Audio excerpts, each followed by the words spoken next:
Yaani mtoto ananikanyaga jamani. Mume wangu, njoo nisaidie ndoo. Unajidekeza bana. Hebu bebe hiyo ndoo bana.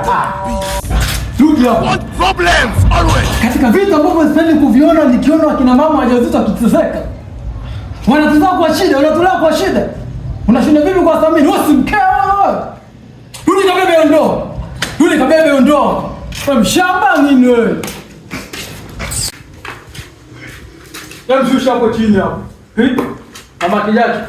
Mtoto anataka nini? Afurahi kabisa. Nione mtoto amefurahi yani. Mtoto? Yaani mtoto yaani ningependa hata babake acheze ili yaani mtoto ajisikie vizuri. Yaani mwanaume kila siku ananinyanyasa. Yaani hapendi hata nifurahi. Yaani kunisaidia tu ndo anaona kazi. Umesikia mtoto anaposema? Ruka hata mtoto nione kacheka na furahi. Unakuwa unatesa mama haja uzito kiasi. Chomekea. Kata, ruka kidogo. Cheka. Nope. Cheka. Kata mauno. Mambo si yao kwa mama umefurahi? Unajisikia faraja? Wasikia nikwambie kitu sawa. Sitaki kuona mama zeka tena. Ushaelewa? Beba, fanya kila kitu. Kuna date, kuna washa jongo, si mke wako, unashija kumpenda. Beba ndo, beba. Beba chapa.